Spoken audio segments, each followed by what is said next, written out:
ශිරානි ක්‍රියේෂන්ස් YouTube channelෙන් මම අද ඔයාලට ගෙන එන්නේ විලවුන් සුවඳ නැමැති කෙටි කතාවයි. ඊටාම රසවත්, හරවත් කෙටි කතාවක් වන මෙය ඔබ ආදරයෙන් වැළඳ ගන්නා බව නොඅනුමානයි. මේ කතාව රස විඳින ඔයාලා මට කමෙන්ට් එකක් දාන්න, ලයික් එකක් දාන්න අමතක කරන්න එපා. හැමදාම මේ වගේ රසවත්, හරවත් කෙටි කතා රස විඳින්න මගේ channel එක subscribe කරන්න කියලා මම ඔයාලට ආරාධනා කර සිටිනවා. විලවුන් සුවඳ දැස වන් සිය දියණියගේ දැස රැක ගැනීමට ඇයට තවත් ඉතිරිව ඇත්තේ දෙමසක කාලයක් බව වෛද්‍යවරයා පැවසූ මොහොතේ විනීතාගේ දැස නිලංකාරව ඉගටියෙන් ඉහළ කොටස අප්‍රාණිකව යද්දී ඇය ඔහුගේ මේසේ මතට බර දුන්නාය. වෛද්‍යවරයා වහා පැමිණ ඇල් ජලයෙන් ඇගේ මුහුණත් බෙල්ලත් තෙමද්දී ඇය නැවත හිස ඔසවා සිටියද ඔහුගේ මුවින් නික්මුණු වදන් නැවතත් සිය මුව තුළට හොවාගත නොහැකි විය. එහෙයින්ම ඇගේ මුළු ජීවිතයම හිමක් නොපෙනෙන අඳුරු ආගාධයක හෙළුවාක් මෙන් අන්ධකාරයෙහිම වෙලී පැටලී තිබිණ. ලක්ෂ 13ක් රුපියල් ලක්ෂ 13ක් මගේ දුවගේ දෑසට ලක්ෂ 13ක් දෙවියනේ මම කොහෙන් හොයන්නද? වෛද්‍යවරයාගේ වදන් දෙසවන්හි රැව්දෙන වාරයක් පාසා ඇගේ කය පුරා ශීතල විදුලියක් දුවන්නට විය. විමලසේන හා විනීතා විවාහ වූයේ අනාගතය පිළිබඳ දහසකුත් පැතුම් පොදි බඳිමිනි. ඔවුන්ගේ ආදර ගංගාව වාන් දමමින් සුන්දරව ගලා ගියේ ඔවුන්ට සිඟිති දියණියකද දායාද කරවා ලමිනි. ඔවුන් දෙදෙනාගේ එකම ලෝකය වූ දියණිය වටා ආහාර පාන ඇඳුම් පැනඳුම් සෙල්ලම් බඩු ගොඩ ගැසෙන්නට විය. දියණියගේ දසුනින්ම ඔවුන් දෙදෙනාගේ ආදරය තව තවත් ලියලා වැඩෙන්නට විය. සිතනා පතන සියල්ලම සිතූ පැතූ අයුරින්ම සිදුවනවා නම් ලෝකය කොතරම් සුන්දරද? බියකර වූ ඒ අසුන්දරත්වය විනීතාගේ මනසට එබ්බ වූයේ ඇයට මෙලොවදී දිය හැකි විශාලතම දඬුවමක්ද විලසිනි. දියණියගේ උපතින් අවුරුදු 4කට පසුව තම ආදරණීය ස්වාමි පුරුෂයාට දිව්‍ය සැප සම්පත් ලැබේවායි ප්‍රාර්ථනා කරන්නට තරම් විනීතාගේ දෛවය ඇයට කුරිරු වී ගොස් තිබුණි. සසර ගමනෙහි කෙනෙකුට ලැබිය හැකි උපරිම සංවේග ප්‍රවාහයකට ඇය තරුණ වියෙහිදීම හසුව සිටියාය. ඔහු සමග ගත කළ සය අවුරුද්ද මෙන් නොව ඔහු නොමැතිව ගත කළ 15 වසර ඇගේ වයස මෙන් දෙගුණයකින් යුත් එකියෙකුගේ අත්දැකීම් සමුදායක් ඇයට ළඟා කර දී තිබුණි. දියණිය සමග තනි වූ ඇයට උදව් උපකාර කිරීමට බොහෝ අය සැදී පැහැදී සිටියහ. ඔවුන් විසූ කුලී නිවස ඇයටම පරිත්‍යාග කරන්නට කුලී සයිමන් අනලස්ව සිටියේය. සයිමන් ඇයට උදව් උපකාර කිරීමේ ආශාව අත්හළේ විමලසේන නැති අඩුව බලෙන්ම පුරවන්නට ඉදිරිපත් වූ අවස්ථාවේ විනීතාගේ දෑතින් තට්ටය හරහා දර පොළු පහරක් වැදුණු තැනය. පොළු පහර විඳගත් සයිමන් විනීතා වෙත පැන පැන දෂ්ට කරන්නට විය. සයිමන් විනීතා කුලී නිවසෙන් එළියට වැටෙන තුරුම දෂ්ටනය කළේය.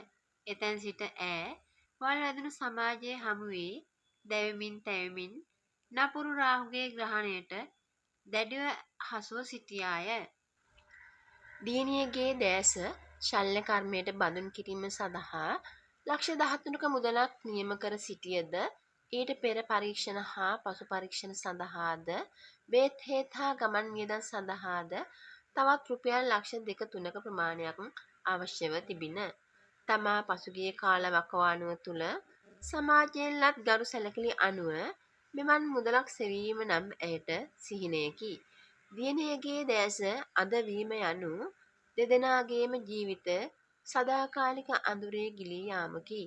ශරීරයේ සම්බන්ධයෙන් වූ තමා සතු විශාලතම සම්පත තමාගෙන් ගිලිහී යාම කාටනම් කෙසේ දැරිය හැකිද? විනීතා විසඳුමක් නොපෙනෙන ගැටලු රැසක් සමග නිවසේ තනි විය. මෑතක සිට සිය නිවස ඉදිරිපිට ඇති නිවසෙහි läගුම්ගෙන සිටින කමල් තමා මුහුණ දී සිටින මේ ගැටලුව පිළිබඳව දැඩි අනුකම්පාවකින් බලන බව ඇයට වැටහි ගොස් තිබිණි. තම දියණිය පත්ව ඇති මේ තත්ත්වය පිළිබඳව ඉතාම කම්පාවන බවත් තමාට කළ හැකි පමණින් උදව් උපකාර කරන බවත් ඔහු පවසා සිටියේය. 20 වයස් දියණියක සිටියද ඇය කෙරෙන් තවමත් තාරුණ්‍යයේ සුන්දරත්වය වේකී ගොස් නොතිබිණි. ඒ සුන්දරත්වය නිසාම ඇය පිරිමින්ගේ උකුසු ඇසට නිරන්තරවම හසු වීය. නංගි මං ඔයාට උදව් කරන්නම්. මං අඳුරු කීප දෙනෙක් ඉන්නවා. එයාලගේ මාර්ගයෙන් මං මොනවා හරි කරන්න බලන්නම්. කමල් මහත්තයා එහෙම කියද්දී විනීතට දැනුනේ ලොව තිබෙන මිහිරිතම වදන් තම සවන් වැකුණ පරිද්දෙනි. ඒත් ඉතින් කවුද දන්නේ මේ මිනිහට කුල් විසේ හැදිලාද කියලා. එහෙම වුණොත් මේ මිනිහා මාව විතරක් ගන්නේ මගේ ඉන්නහාට සිතන්නට ඇය බිය වූවාය. රජයේ නිලධාරියෙකු වූ ඔහු ගමට ආගන්තුකයෙකි. තවමත් තරුණ ජවයත් කණවසම් පෙනුමත් ගිලිහී නොගිය ඔහු කෙරෙන් නිතරම විලවුන් සුවඳ වහනය වන්නට විය. ඔහු තමාට සමීප වන සෑම අවස්ථාවකදීම ඇයට එය දැනී තිබිණ. එය වනාහි සොය සොයා ගොස් ඉඳ ගැනීමට තරම් ගැහැණු සිත පොළඹවන අන්දමේ මනමෝහනීය සුවඳක් නිය. ළමයි දෙන්නෙකුත් එක්ක නෝනව දික්කසාද කරලලු. එහෙනම් ඉතින් ඔය සුවඳට වහවැටුණු ගෑනු රටේ හැම තැනම ඇති. නාලිකා එසේ සිතුවද තමා පත්ව ඇති අසරණ තත්වය හමුවේ ඇයට වෙනත් පිළිසරණක් නොවීය. දියණියගේ දැස පාදා ගැනීමේ එකම චේතනාවෙන් ඇය දිවානෑ සැලසුම් මැව්වාය. ඒ එකදු සැලසුමකින් හෝ දියණියගේ දැස රැක ගැනීම දූරස්ථ බව ඇය අවබෝධ කරගෙන හුන්නාය. නංගි මගේ යහළුවෝ කීප දෙනෙක් ඉන්නවා කොළඹ. එයාලා හොඳ සල්ලිකාරයෝ. එයාලා ඔය පුණ්‍ය කටයුතු වලටත් යම් යම් විදිහට මුදල් පරිත්‍යාග කරනවා. නංගිට එන්න පුළුවන් ද මාත් එක්ක දවස් දෙක තුනකට කොළඹ ගිහිල්ලා එන්න. එහෙම වුණොත් නංගිගේ දුක් ගැනවිල්ල නංගිගේ කටින්ම කියලා අනුකම්පාව ලබා ගන්න පුළුවන්. මම කියනවා වගේ නෙවෙයිනේ. මම නංගිට රැට ඉන්න මගේ ඥාති අක්කා කෙනෙක්ගේ ගෙදරක් ලෑස්ති කරලා දෙන්න. ඔහුගේ වදන් වැලට හිස නමනවා හැරෙන්නට ඇයට තවත් විකල්පයක් නැත. ඔහු සමග ගොස් කුමන අන්දමකින් හෝ මුදල් ලබා සිය දියණියගේ දැස රැකගත යුතුය. එසේ නොකළහොත් ඇයට අත්වනුයේ සිය දියණිය ඉදිරියේ මෙරි මෙරි උපදින ජීවිතයකි. විනීතා සිය දියණිය තම සහෝදරියගේ නිවසේ රැඳ වූ විට කොහු යන්නේදැයි සහෝදරිය ඇසූ වේලේ ඈතක සිටින තම මිතුරියක හමු වී ඇගෙන් උදව් ඉල්ලා සිටින්නට යන බව පවසා සිටියාය. අඩුපාඩුකම් ගව් ගණනක් අහස උසට පැන නැගුණත් ගමේ ගැහැණුන් සහ පිරිමින් ඇගේ ආරක්ෂාවට නිරන්තරවම සිටියාහ. පිරිමියෙකුගේ සුළඟක් හෝ වැදෙනවාට බියෙන් ඔවුහු නිරන්තරවම පසු වූහ. එබැවින් සැකයක් හෝ මදකොදු හෝ නොතබන්නට දෙදෙනා වෙන් වෙන්ව ගමන පිටත් විය. ඔහු පිටත් වූ බසයට පසු බසයෙන් ඇය ස්ටේෂම වෙත ළඟා විය. වටපිට බැලූ ඇයට තමා දක්නා හඳුනන කිසිවෙකුට සිටියේ කමල් මහත්තයා පමණක් බව දුටු ඇය සැනසුම් සුසුමක් හෙළීය.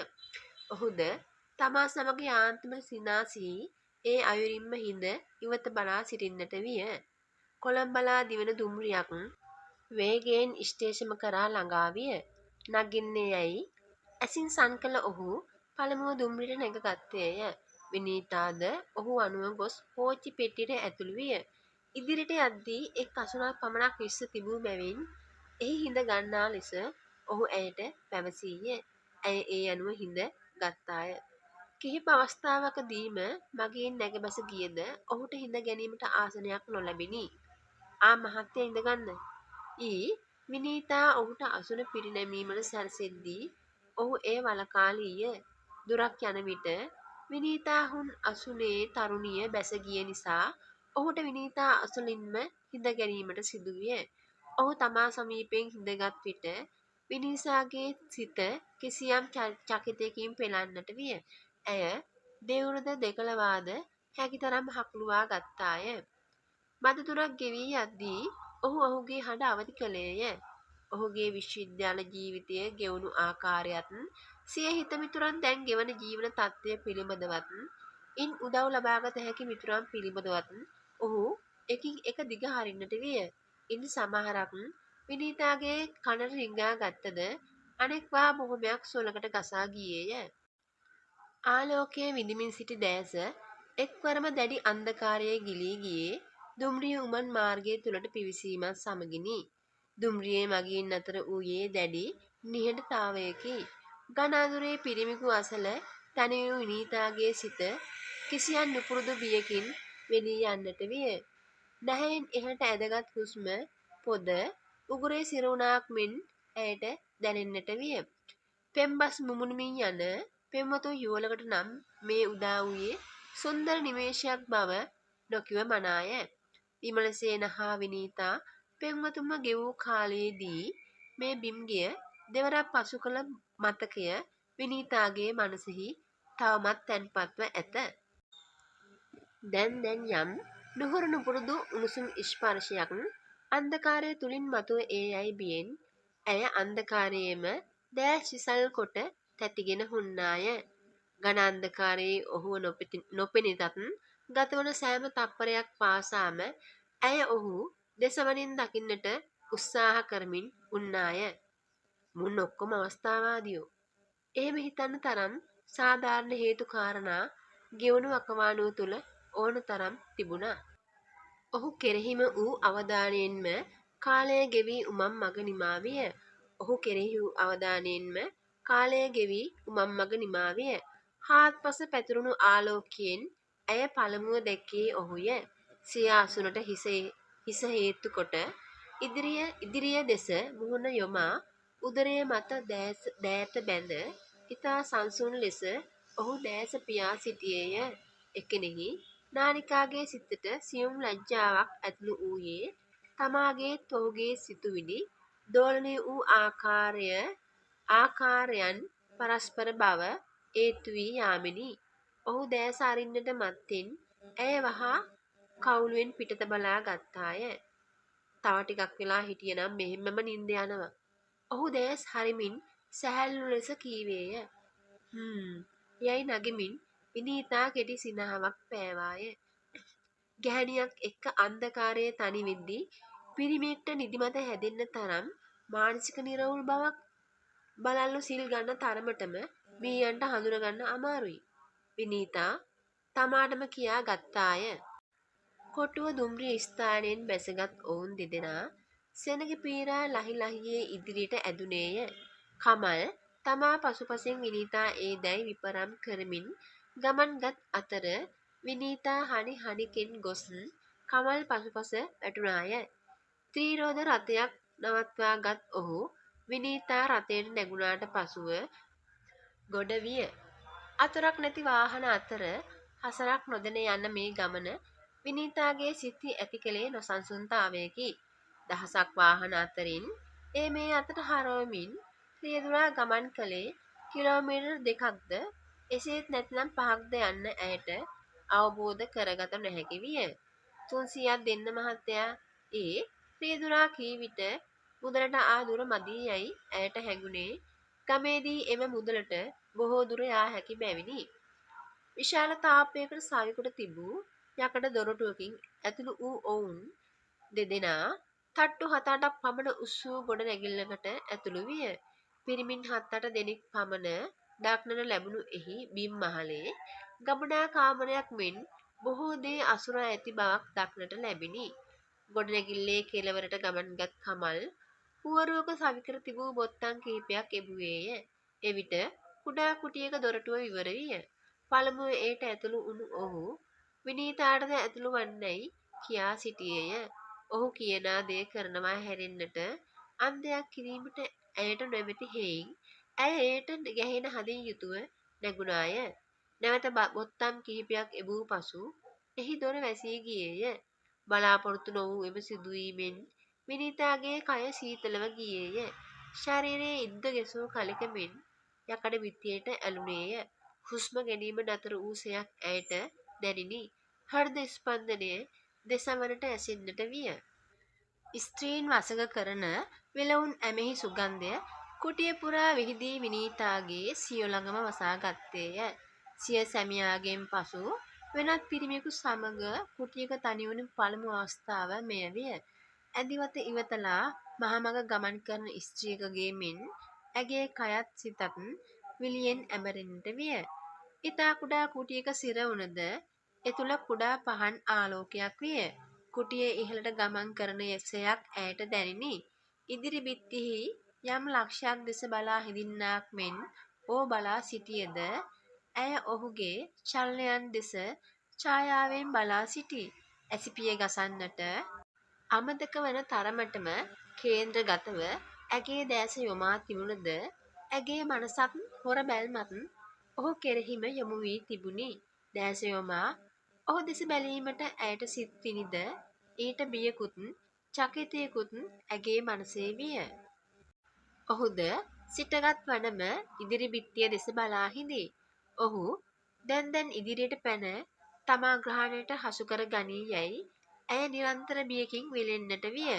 මින් පෙර තමා බදා ගන්නට තැත් කළ රතු මුදලාලිට දුන් පාන්පිටි ප්‍රහාරය මෙන් ප්‍රහාරයක් එල්ල කිරීමට අතපෝනමානයේ කිසිවක් නොවීය. කිසිවකුද නොවීය. ජීවිතයේ ඉතිරිව ඇති එකම බලාපොරොත්තුව වන දියණියගේ දැස එසේ ප්‍රතිප්‍රහාර එල්ල කිරීමේ හැකියාවද අන්තයටම සිඳවාලූයේය. තමා තටු සිඳුණු කිරිල්ලියක් මෙන් ඔහු ඉදිරියේ අඩපණව ඇති බවක් මේ වන විටත් ඔහුට වැටහී නම් වලස් නාම්බෙකු බදා ගන්නවා මෙන් බදා ගන්නවා ඇත. සෝපානයෙහි දොර හැරී ගියේය. ඔහු ඉන් පිටතට ආ අතර විනීතාට එන්නැයි ඉඟි කළේය. ඉන් පිටට පැමිණි විනීතා වේගවත් සුසුමක් හෙලා ලය සැහැල්ලු කරනා හඬ ඔහු අසා සිටියේය. මුහුණෙහි නැගි දහඩිය ලෙහෙන්සුවක් ගෙන පිසුදාගත් ඇය ඔහු පසුපස වැටුණාය. සැහැල්ලු ගමනින් පියවර තබන කමල් පසුපස විනීතා අඩිය ඉක්මන් කරමින් ඇදුනාය. මින් පෙර ගෙවූ මොහොතේ ඇගේ මනසේ වූ ව්‍යාකූලභාවය තවමත් ඒ අයුරින්ම රැඳී ඇත. හදවතේ ගැස්ම මදක් අඩු වී ඇත. ඒ වුණාට කියන්න බෑ කොටි හපුවෙක් වගේ ගොදුරු ඉලක්ක කරලම පනින්න හදනවද කියලා කවුද දන්නේ? ඇය තමාටම කියා ගත්තාය. අවට ගැන නිනව්වක් නොමැතිවම විනීතා ඔහු සමග විත් දොරටුවක් අසල නතර විය. අවසරය ලද ඔහු විනීතාද කැටුව කාමරයට ඇතුළු විය. සුව පහසු කාමරයක් වූ එහි සුඛෝපභෝගී භාණ්ඩ වලින් සමහරක් විනීතා දැක තිබුණේ රූපවාහිනියෙන් පමණි. කැරකෙන උස් ආසනයක හිඳ සිටි නිලධරයා කමල් දුටු සැනින් ප්‍රීතියෙන් පිනාවිත් සිප වැළඳ ගත්තේය. ඔවුන් ඉතා උද්‍යෝගයෙන් ඉංග්‍රීසි උසුරුවමින් කතා කරන යුරු විනීතා බලා සිටියේ මුව අයාගෙනය. විනීතා පිළිබඳ හඳුන්වා දීමෙන් අනතුරුව නංගි ඔයාගේ ප්‍රශ්නේ මේ මහත්තයාට කියන්න කමල් ඉල්ලා සිටියේය. විනීතා සිය දුක් ගැනවිල්ල පවසා අනේ සර් බුදු බව අත්වෙයි මගේ කෙල්ලට උදව් කරන්න කියා සිටියේය. හරි කමල් මහත්තයා කියන දෙයක් මට අහක දාන්න බෑනේ. මට කරන්න පුළුවන් උපරිමයේ දේ මම කරන්නම්. ඔහුගේ වදන් ගිනිගත් සිය හදවත සීතල ජලයෙන් දෝවනය කළාක් මෙන් ඇයට දැනෙන්නට විය. නංගි මං ඔයාට රැට ඉන්න තැනක් හරි ගස්සලා දෙන්නම්. යැයි ඔහු පැවසුවේ සුරහිතෙහි බැඳ තිබූ ඔරලෝසුව දෙස දැස් යොමු කරමිනි. නගරයේ තවමත් කාර්ය බහුලය. මාර්ගය දෙපස වූ අරමෝසම් වැසි දෙස ඇය බැලුවේ හොරහිනි. තමාට කැපෙනැති වස්තුන් දෙස නොබලා සිටින්නට ඇය උත්සාහ කළාය. නංගි මගේ ඥාති වෙන අක්ක කෙනෙක් ඉන්නවා මේ ළඟ. මං ඔයාව එහි නතර කරන්නම්. හනිහනිකේ පියවර තබමින් වීදිය දිගේ ඉදිරියට පිවිසුණු ඔවුහු අතුරු පාරකට හැරී ගමන් කළහ. අනතුරුව කාලවර්ණ ගේට්ටුවක් සහිත විශාල තාප්පයකින් වට කරන ලද නිවසකට පිවිසුණි. අත්කොට සැට්ටයක් සිරුරට ඇලවෙන්නට හැඳ පුල්ලු කුල්ල නටවමින් ආ මැදි වයස් ස්ත්‍රියක විසින් ඔවුන් පිළිගනු ලැබිණි. මස් එල්ලා වැටෙන මුහුණින් යුතුව සිනාසෙන ඇය වඩා කාරුක තැනැත්තියකැයි විනීතාට සිතිනි. නිවසට ගොඩ වැදුණු ඔවුන්ට ඇය ඉඳගන්නයි අසුන් පාමින් ආරාධනා කළාය. කමල්ද හිසපාමින් විනීතාට ඉඳගන්න යයි සන් කළ විට ඇය සුව පාසු සෝපාවක හිඳගත්තාය. ඔහු හිඳ නොගෙනම ගෙහිමි කාන්තාව සමග කතාවට වැටුණි. වේගවත් ලෙසත් හෙමි හෙමිහිටත් ගෙහිමි කාන්තාව සමග කළ කතාව විනීතාට පැහැදිලිව නොඇතිනි. ටකස් ටකස් ටකස් පාවාහන් ලතාවකට හඬවමින් කාමරයක් තුළින් එළියට ආ කොටසායක් හැඳගත් සුරූපී තරුණියක් විනීතා දෙසවත් නොබලා ඈ ඉදිරිපිටින් ගොස් ගෙතුළින් පිටවිය. ආන්ටි මයි යනවා යැයි ගෙහිමි කතට කීවද ඇය කතා කරමින් සිටින පුද්ගලයා දෙස නිකමටවත් නොබැලුවාය. තවත් විනාඩි කිහිපයකින් වෙනත් තරුණියකද සුන්දර ලෙස සැරසී නිවසින් පිටවිය. ඇගේ දෑස තමා වෙත ගැටෙන පමාවෙන් ඇය දෑස ඉවතට ගත්තාය. මෙහි පරිසරයේ සේම එහි ජීවත්වන මිනිසුන්ද වෙනස් යැයි ඇය සිතුවාය. නංගි මේ අක්කා නංගිට ඉන්න කාමරයක් හරිගස්සලා දෙයි. නංගිට මොනවා හරි අවශ්‍යතාවයක් වුණොත් අක්කට කියන්න. මං දැන් ගිහින් හෙට උදේ මෙන්නම්. යයි පවසා ඔහු තමා ගෙහිමි කතට පවරා දී පිටත්ව ගියේය. ඔහු පිටව ගිය පසු ඇය සිනහමුසු මුහුණින් යුතුව විනීතා වෙත ලං වූවාය. නංගි ඔයා මේ කාමරේ ඉන්න. ගිහින් වොෂ් එකක් දාගන්න. මං ගිහින් තේ එකක් හදන් එන්නම්. ඇය කාමරයක් දෙසට අත දිගු කරමින් කීවාය. නොහඳුනන නගරයක විශාල නිවසක තනි වුණ ඇය සැබෑවටම තනි වී සිටියාය.